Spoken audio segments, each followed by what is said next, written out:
주님께서 여러분과 함께 마테오가 전한 거룩한 복음입니다. 15장 21절에서 28절까지의 말씀입니다. 예수님께서 그곳을 떠나 디로와 시돈 지방으로 물러가셨다. 그런데 그 고장에서 어떤 가나안 부인이 나와 다윗의 자손이신 주님, 저에게 자비를 베풀어 주십시오. 제 딸이 호되게 마귀가 들렸습니다 하고 소리질렀다. 예수님께서는 한마디도 대답하지 않으셨다. 제자들이 다가와 말하였다. 저 여자를 돌려보내십시오. 우리 뒤에서 소리 지르고 있습니다. 그제야 예수님께서 나는 오직 이스라엘 집안의 길 잃은 양들에게 파견되었을 뿐이다 하고 대답하셨다. 그러자 그 여자는 예수님께 와 엎드려 절하며 주님 저를 도와주십시오 하고 청하였다. 예수님께서는 자녀들의 빵을 집어 강아지들에게 던져주는 것은 좋지 않다 하고 말씀하셨다. 그러자 그 여자가 주님 그렇습니다. 그러나 강아지들도 주인의 상에서 떨어지는 부스러기는 먹습니다 하고 말하였다. 그때 예수님께서 그 여자에게 말씀하셨다. 아 여인아, 네 믿음이 참으로 크구나. 네가 바라는 대로 될 것이다. 바로 그 시간에 그 여자의 딸이 나았다. 주님의 말씀입니다.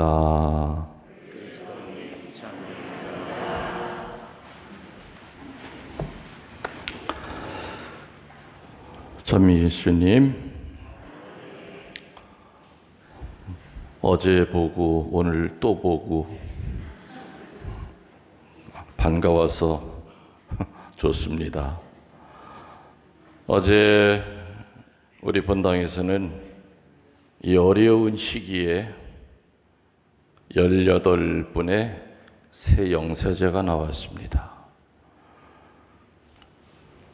제가 이곳에 와서 3년 됐는데 제일 많이 영세를 줬어요, 어제.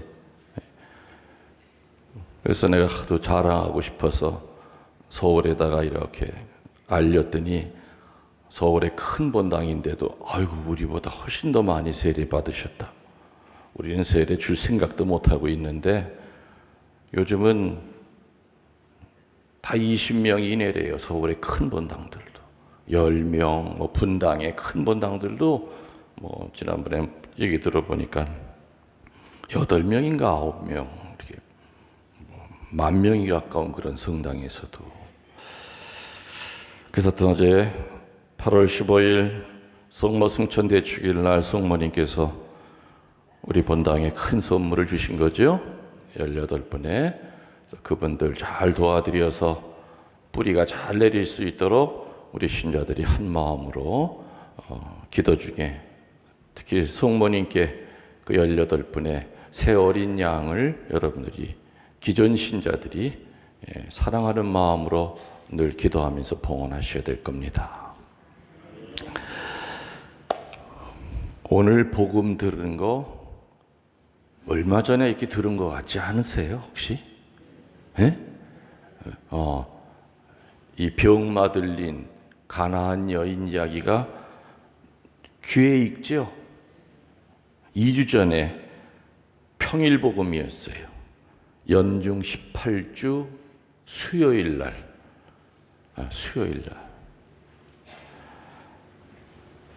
그래서 난 이거 이렇게 짜는 분들을 이제 이렇게 연중 시기 복음 다 정해져 있는데 평일날 복음이 읽혀지고 얼마 안 돼서 똑같은 게 주일날 복음이 이렇게 읽혀지면 뭔 얘기를 해야 될까? 지난번에 할 얘기 다 했는데 그래서 좀 고민스럽죠. 그래서 어제 내가 지난 수요일 날 어떤 얘기를 했는가 하고서는 유튜브에 들어가서 좀 들어보고 그래서 또 어떤 방법으로 얘기를 해드릴까 묵상을 좀 했습니다. 그렇지만 벌써 2주가 지났기 때문에 절대로 여러분들의 기억 속에 남아있지 않을 거라고 하는 큰 믿음을 갖고 씩씩하게 지난번 거랑 똑같이 해도 모를 거다라는 믿음을 갖고 그러나 저도 양심이 있죠. 똑같이는 못하겠죠. 아무튼 하느님께서 알아서 제 입을 가지시고 또 복음 말씀을 전해 주실 거라고 저는 생각됩니다. 오늘 복음에서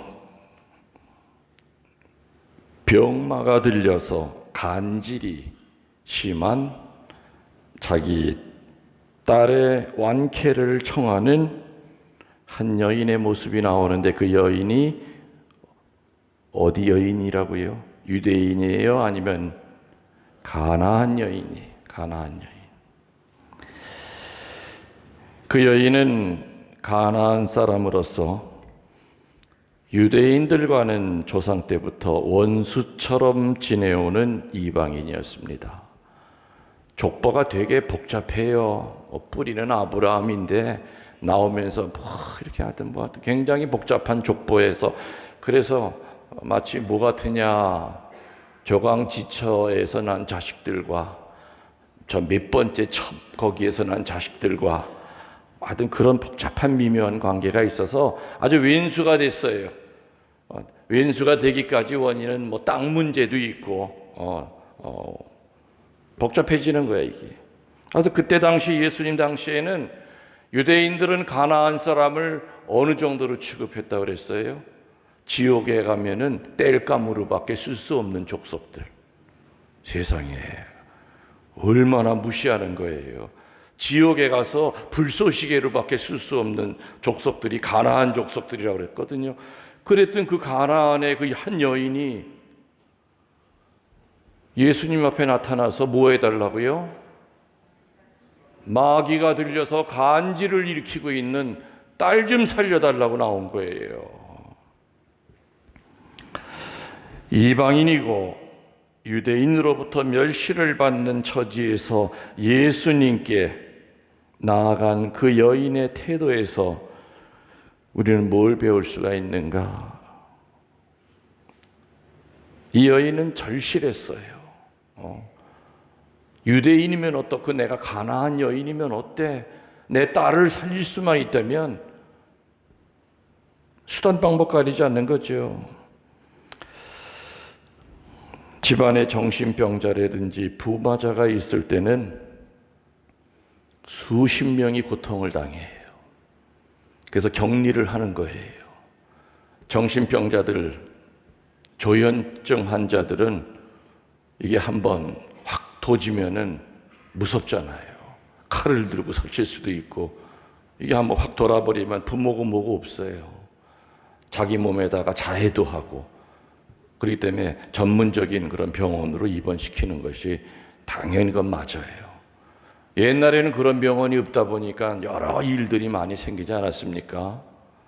아무튼 집안에 그렇게 영적으로 힘들어하는 사람이 한 사람만 있어도 수십 명이 고통을 분명히 당해요. 근데 요즘 너무너무 많아요. 뭐 저한테도 뭐 수시로 연락이 오죠. 이메일도 오고. 아무튼 이방인이고 유대인으로부터 멸시받았던 이 여인이 예수님 앞에 나가게 한 그 힘이 뭘까? 지난번에 내가 4가지라고 그랬었어요. 첫 번째, 그 여인은 사랑을 가진 여인이었다. 예수님한테 나아가는데 등을 확 밀어주는 그 힘이 뭐냐? 첫 번째가 사랑이에요. 사랑은 기적을 낳습니다. 아멘. 자존심, 수치심 이런 건 문제가 안 돼요. 사랑이 있다면 자존심이 무슨 대수라고, 수치심이 뭐가 대수라고. 사랑이 충만하면은 예수님 앞으로 나아갈 수 있어요. 그래서 신앙을 변질시키지 않게 하는 그 힘이 뭐냐? 사랑이에요. 사랑이 없는 사람이 저 신앙은 있어요? 웃기는 소리예요. 말도 안 되는 소리예요. 사랑은 신앙을 부패하지 않고 썩지 않게 만드는 중요한 힘이에요. 이 가나안 여인은 사랑으로 충만한 여인이었습니다. 자기 딸의 고통을 자기 것으로 여기고 있죠. 그래서 낯선 이국인인 예수님 앞에 나갈 수 있었고, 예수님께서 침묵을 지키고 계심에도 불구하고 아랑곳하지 아니하고 더욱 애원합니다. 오죽하면은 예수님의 제자들이 예수님에게 아우 시끄러운데 자꾸 쫓아오면서 저래요 하고 일렀죠. 그 정도로 아무튼 소리를 고래고래 지르면서 내 딸 살려달라고 아마 그랬겠죠. 예수님에게 분명히 거절을 당해도 참고 견딜 수 있었던 그 힘은 뭐라고요? 사랑이에요. 사랑의 힘이에요. 사랑의 힘은 기적을 낳는다고 그랬어요. 상상도 할 수 없었던 초능력이 나와요. 인내심이 생기고, 이 여자를 지배하고 있었던 것은 바로 사랑이었습니다. 그래서 사랑보다 더 하느님께 가까이 하고 강하게 하는 것이 과연 이 세상에 있을까? 없어요. 그래서 아무튼 이 여인을 예수님 앞으로 밀어낸 것은 사랑이었습니다. 근데 이때 이 여인은 예수님 앞에 나갈 때까지 이 사랑은 하느님에 대한 사랑이 아니었죠. 그렇지. 자기 딸 살리려고 하는 그 사랑 때문에 그것이 도화선이 돼서, 그것이 시발점이 돼서 예수님 앞으로 물불 안 가리고 강아지 소리까지 들어가면서 나아갔던 거예요. 두 번째로 이 여인은 성숙해가는 신앙이 있었습니다.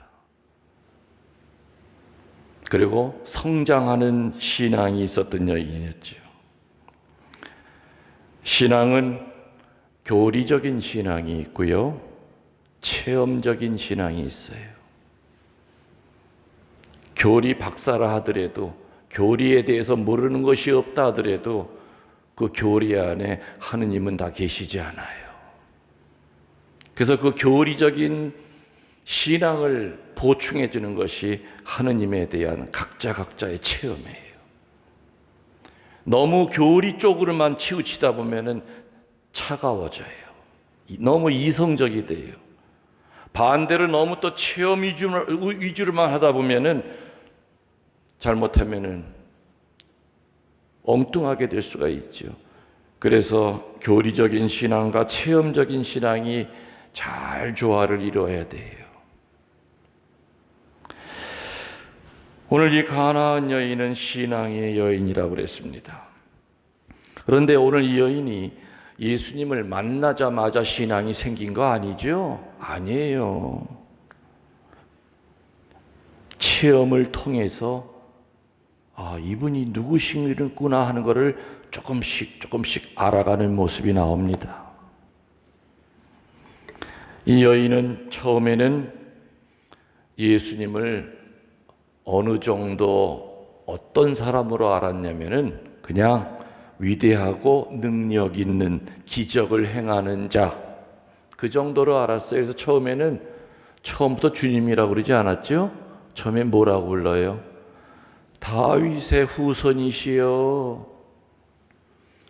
이거는 지금 말로 하면 김 선생님, 박 선생님 그런 정도예요. 이 선생님하고 이렇게 높여 부르는 그런 정도로 예수님을 알고서는 나간 거지요.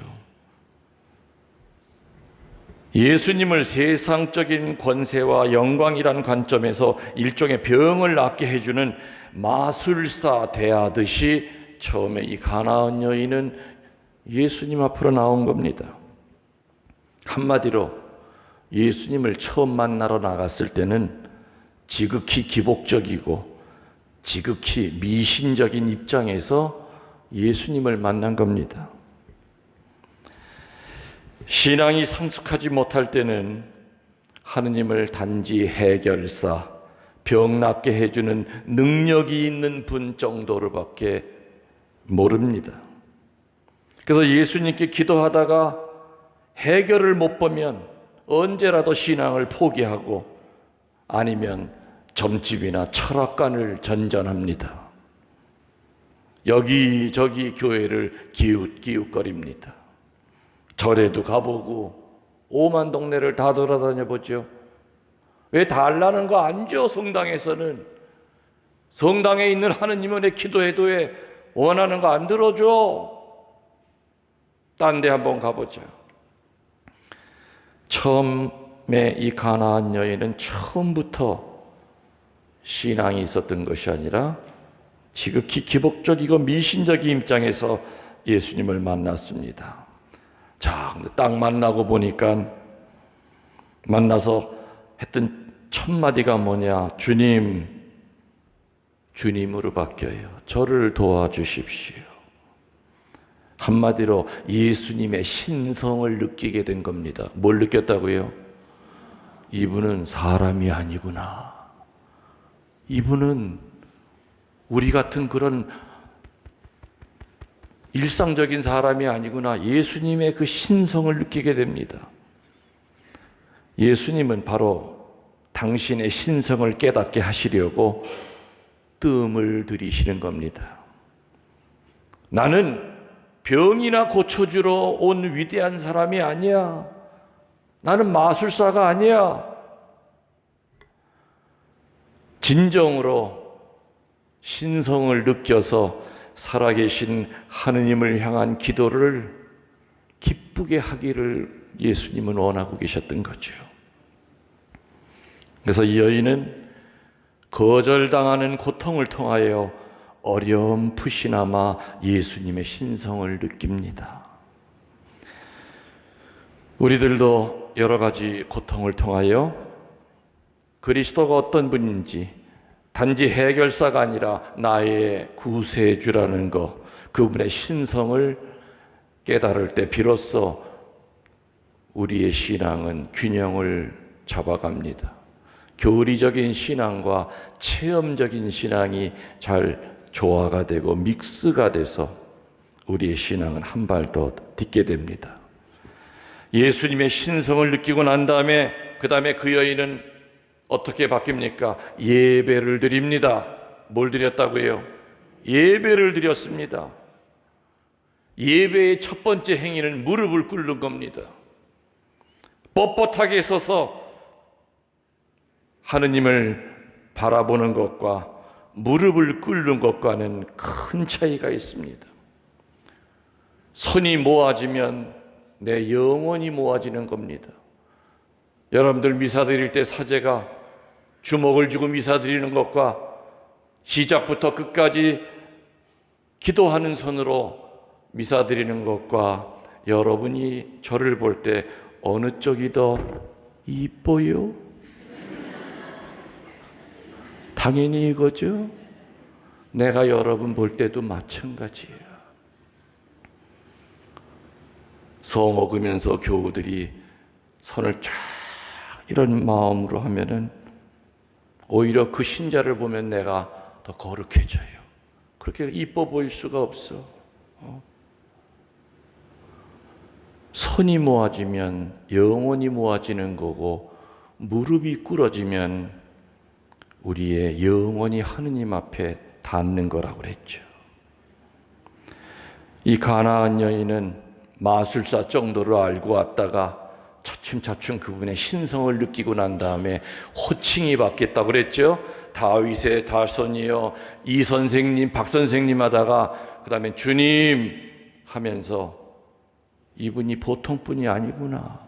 내가 이제껏 딸 살리려고 쫓아다녔던 그런 마술사랑은 다른 사람이구나. 예배로 바뀌면서 예배의 첫 번째 행위가 무릎을 꿇는 거라고 그랬습니다. 무릎을 꿇는다고 하는 것은 이제부터 나는 당신의 소유라는 표시입니다. 이제부터 당신은 나의 주인이시라고 하는 표시입니다. 겸손의 표시입니다. 그리고 엎드립니다.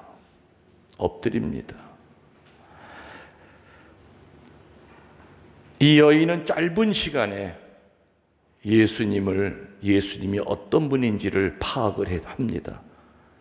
그런데도 3년 동안 쫓아다녔던 12제자는 지금 이 순간에도 예수님이 어떤 분인지를 모르고 뭐 했어요? 자리 싸움하고 앉았었잖아요. 그죠? 예수님이 왕이 되면은 너는 국무총리에, 나는 국방부 장관을 할게 하면서 나중에는 그 애미까지 와가지고 로비를 해요. 예수님한테. 우리 큰아들 작은아들 좀 잘 봐주세요. 그런데 인간 취급당하지 않았던 이 가나안 여인은 그 짧은 시간에 예수님의 신성을 느끼고 그분이 내 주인이라는 것을 온몸으로 고백을 합니다. 그리고 간청의 기도로 바뀝니다. 기도하지 않으면 찜찜하다 해서 하는 기도는 과연 그게 힘이 있을까요? 안 하면은 손해볼 것 같으니까 해치우듯이 하는 기도가 과연 그 기도가 하느님 앞에 올라갈까요? 기도는 절실해야 됩니다. 기도는 간절해야 됩니다. 기도는 목숨을 걸고 해야 됩니다. 정말로 불굴의 인내를 갖고 모든 시험을 참아 이겨내면서 간절히 애원할 때 그 기도는 기적을 낳습니다. 여러분들 말이죠. 우리가 기도하면요, 하느님 우리 기도 바로 들어주시지 않아요. 정말로 네가 응답을 받을 자격이 있는지를 하느님은 시험을 해야 하세요. 은총을 받을 자격이 있는지 여러 가지 시험을 하세요. 바로 이 하느님의 시험 때문에 많은 사람이 걸려 넘어져서 많은 이들이 기도를 중단합니다. 오늘 예수님은 여인을 식탁에 떨어지는 그 식탁 밑에서 먹을 거 달라고 하는 강아지 취급을 합니다. 강아지 취급을 당하면 자존심이 상하지요. 예수님은 그 여자 개 취급했어요. 처음에 시험한 겁니다. 정말로 개 취급한 게 아니죠. 내가 너를 강아지 취급해도 아마 너는 나한테 욕하고 뒤돌았을 거예요. 네 믿음이 어떤지 보자. 네가 과연 딸의 병을 고칠 자격이 있는지 한번 보자. 저도 곰곰이 그 여자의 입장이 돼가지고 한번 생각해 봤어요. 내 자식이 지금 아파 죽어가. 예수님 찾아가서 도와달라고 하는데도 쳐다보지도 않고 제자들은 자꾸 밀어내고 예수님 있는 데까지도 가까이 왔는데 이분이 보통 분이 아니에요. 그분의 신성을 느끼고 호칭이 바뀌고 예배로 바뀌고 그리고 간절히 살려달라고 기도했는데도 이 정도면은 그래도 예수님이 뭔가 아이고 이쁘다 하면서 응답을 주실 줄 알았는데 한 수 더 떠서 강아지 취급을 해요. 에이 더럽고 치사하다 하면서 예수님께 침뱉으면서 물러서련마는 이 여인은 대단해요. 아랑곳하지 않아요. 뭐라 그래요? 아무리 개도 주인의 밥상에서 떨어지는 그 부스러기 빵은 주워 먹을 자격이 있는 거 아닙니까? 저는 이 복음을 읽을 때마다 무릎을 친다고 그랬죠. 그래, 이게 바로 신앙이다. 이게 바로 참다운 신앙이다. 이게. 그래서 이 여인은 시험을 통과합니다. 그리고 그 결과 딸의 치유라는 은총을 받게 됩니다. 아멘. 우리는 기도를 하면은요, 반드시 빠른 시간 안에 가능한 한 기도하는 중에 그 응답을 내 눈으로 확인하고 내가 찾고 싶어 합니다. 그 유혹을 받아요. 그래서 기도의 가장 큰 유혹은 결과를 눈으로 확인하려고 하는 것이 기도의 가장 큰 유혹이죠. 그런데 어떤 때는 내가 그 응답을 못 볼 때도 많아요. 그렇지만 중요한 것은 내가 절실한 마음으로 기도하면 그 기도는 하느님의 책에 분명히 기록되어 있습니다. 기록을 해놓고 하느님이 원하시는 때 원하시는 방법으로 알아서 주신다는 거죠. 제가 그런 얘기 했나 모르겠습니다만은 순교자 후손인 할아버지가 성지에 있을 때 찾아오셔가지고 신부님, 제가 아무개 성인의 몇 대 후손입니다. 아이고, 그러세요. 근데 신부님, 저 하느님에게 유감이 많아요. 아니, 왜 그러셔? 성인 자손께서 왜 그러셔? 그랬더니 자기 기도 안 들어준대. 뭔 기도를 안 들어주시는데요. 한평생 우리 집안에 성직자 나오게 해달라고 기도했대요. 근데 안 들어주신대.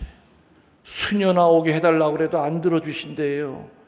신부 하나만 나오게 해달라도 안 들어주신대. 이제는 하다 지쳐서 저 이제 안 하렵니다.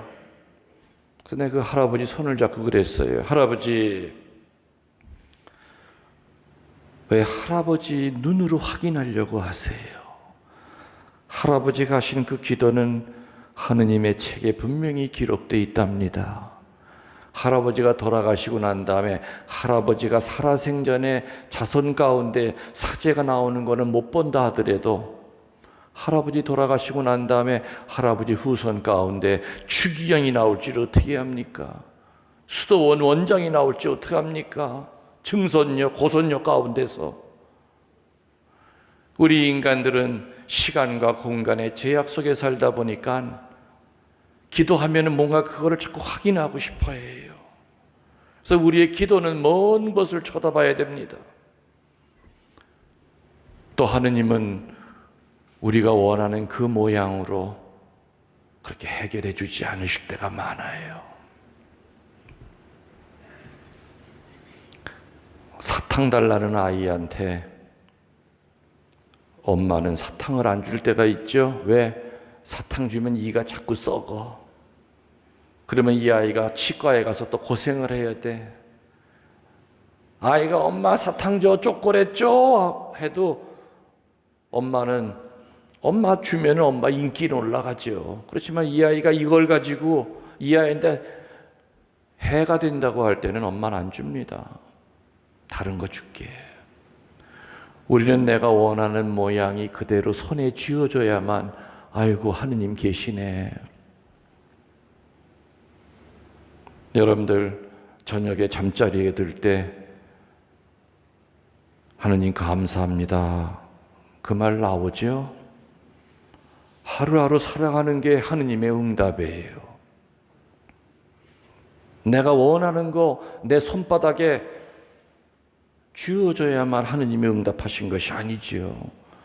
온 가족이 잠자리에 드는 것, 그게 바로 기적이요. 그게 바로 내 기도에 대한 응답이에요. 그래서 우리들은 겸손한 기도를 바쳐야 됩니다.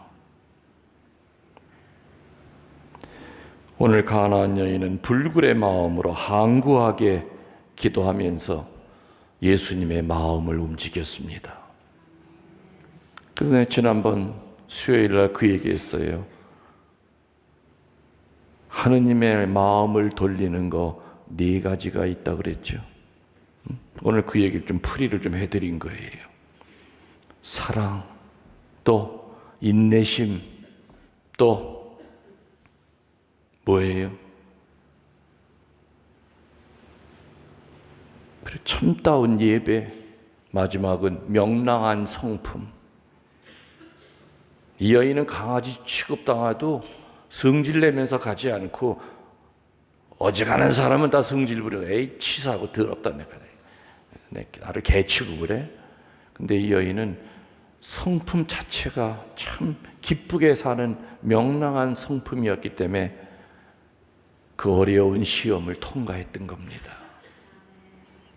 우리들도 오늘 이 가나안 여인처럼 가나안 여인이 예수님 앞에 나와서 어떤 은혜를 받았는지 그 과정을 늘 묵상하면서 예수님에게 간절히 매달리고 그분이 달아나시는 것처럼 보여도 그분은 달아나시는 것이 아니라 우리가 오기를 기다리고 계시다는 것을 알고 겸손하게 기도로 하느님 앞에 나아갑시다. 아멘. 모두 일어나시어 우리들의 신앙을